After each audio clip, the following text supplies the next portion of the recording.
नमस्कार दोस्तों, स्वागत है आपका मेरा इस YouTube चैनल में।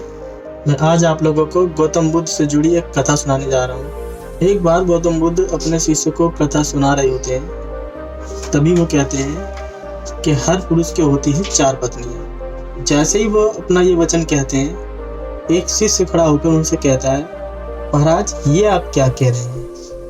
हर एक पुरुष के 4 पत्नियाँ कैसे हो सकती हैं? तो इस पे गौतम बुद्ध ने उस शिष्य को एक कथा सुनाई। तो आइए इसी कथा की आज हम चर्चा करेंगे। एक बार एक व्यक्ति काफी बीमार पड़ गया था। वो इतना बीमार पड़ गया था कि उसकी मृत्यु की अंतिम अवस्था आ चुकी थी। वह अपनी मृत्यु की अंतिम अवस्था देखकर अपनी पहली पत्नी को निहारता है और उसे अपने पास बुलाता है। वह अपनी पहली पत्नी से कहता है, मेरी मृत्यु की अंतिम अवस्था एकदम निकट आ चुकी है, क्या तुम मेरे साथ मृत्यु के बाद उस दुनिया में मेरे साथ चलोगी? तो पहली पत्नी इस पर कहती है कि महाराज आपने मुझे बहुत प्यार किया, लेकिन हमारा साथ केवल इसी दुनिया तक था, मैं आगे आपके साथ नहीं जा सकती। अलविदा मेरे प्रिय पति। इतना कहकर वे वहां से चली जाती है। ये बात सुन के वे आदमी बहुत दुखी हो जाता है। फिर वे अपनी दूसरी पत्नी को निहारता है और उसे अपने पास बुलाता है। तो दूसरी पत्नी से भी वो वही बात कहता है जो उसने अपनी पहली पत्नी से कही थी। वो कहता है कि मैंने तुम्हें सबसे ज़्यादा प्रेम किया, तुम्हें साजो सामान ला के दिया, जो जो तुमने मेरे से मांगा मैंने तुम्हें वो सारी खुशियाँ ला के दी। क्या तुम मेरे साथ मृत्यु के बाद उस दुनिया में चलोगी? तो इस पर दूसरी पत्नी ने कहा, महाराज जिसे आप सबसे अधिक प्रिय थे, जिसे आप सबसे अधिक प्यार करते थे, वो पहली पत्नी ने आपके साथ जाने से मना कर दिया, तो मैं तो आपकी दूसरी पत्नी हूँ। आपने तो मुझसे केवल स्वार्थ के लिए शादी की है, इसलिए मैं आपके साथ आगे का सफर तय नहीं कर सकती। मैं आपके साथ केवल यहीं तक चलूंगी, आगे का सफर आपको खुद तय करना होगा। ये कहकर वे वहां से चली जाती है। आदमी अब और भी निराश हो चुका था, क्योंकि दूसरी पत्नी ने भी उसका साथ वहां छोड़ दिया था। फिर वह काफी निराश हो जाता है, क्योंकि उसकी मृत्यु की अंतिम अवस्था थी। वे बड़ी उम्मीदों के साथ अपनी तीसरी पत्नी की तरफ निहारता है और उससे भी वो वही बात कहता है। तो तीसरी पत्नी का जवाब आता है, मेरे प्रिय पति मुझे आपको देखकर बहुत दया आ रही है, और उसकी आंखों में आंसू भी आ जाते हैं। वह अपने पति की ओर निहारते हुए केवल इतना कहती है कि महाराज मैं आपके साथ केवल अंतिम संस्कार तक चल सकती हूँ, इसके आगे का सफर आपको खुद तय करना होगा। वह मृत्यु शैया पर पड़ा आदमी थोड़ा मुस्कुराने लगता है। कहता है, कम से कम मेरे इस पत्नी ने मेरे यहाँ तक तो साथ देने का निश्चय किया। इसके बाद फिर उसका मन उसे अकेलेपन में घेर लेता है कि आखिरकार ये भी मेरे साथ अंतिम संस्कार तक ही चलेगी। फिर वे बड़ी उम्मीद से अपनी चौथी पत्नी की तरफ निहारता है। फिर चौथी पत्नी को आवाज लगाता है और उससे अनुरोध करता है।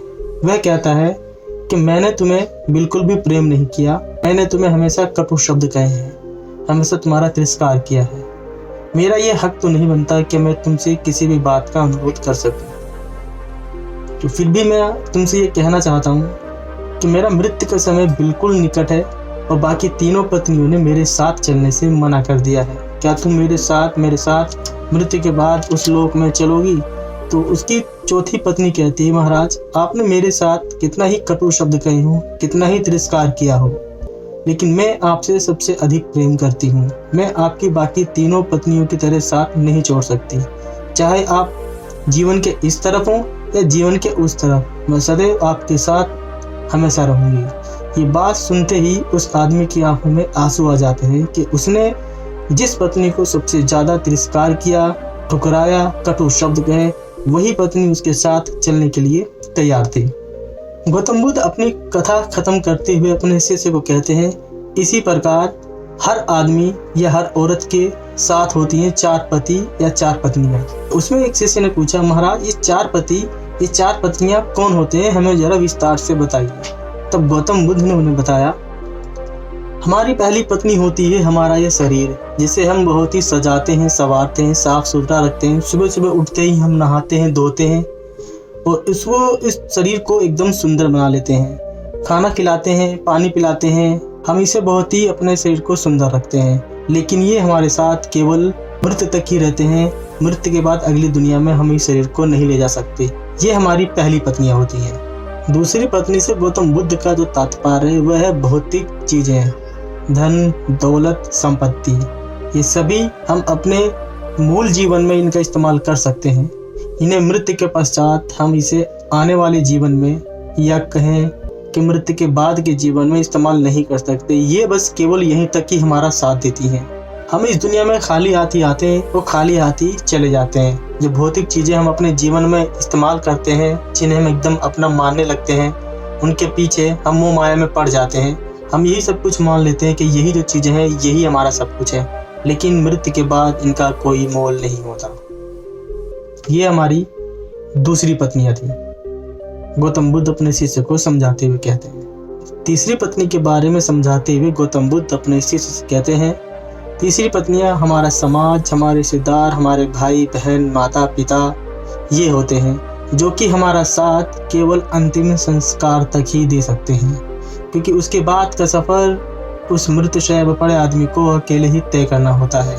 हमारे जाने के बाद वो रोते हैं, विलाप करते हैं, लेकिन हम उनकी बातों को नहीं समझ सकते, नहीं सुन सकते हैं, क्योंकि हम मर चुके होते हैं। इसी प्रकार गौतम बुद्ध कहते हैं कि मृत्यु के पश्चात केवल अंतिम संस्कार तक ही ये रिश्तेदार, ये माता पिता, ये भाई बहन हमारे साथ शमशान घाट तक चल सकते हैं। इसके आगे का सफ़र हमें अकेले ही तय करना होता है।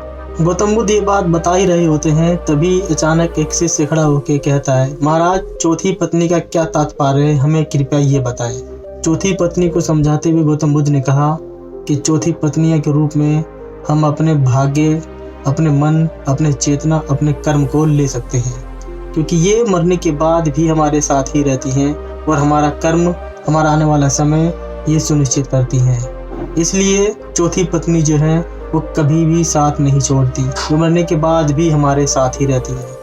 गौतम बुद्ध अपनी कथा समाप्त कर चुके थे और सब शिष्यों को ये समझ आ चुका था कि आखिर क्यों होती हैं हर व्यक्ति के जीवन में या हर महिला के जीवन में 4 पति और 4 पत्नियां, और उसे सबसे अधिक किस व्यक्ति या किस पत्नियां से प्यार करना चाहिए।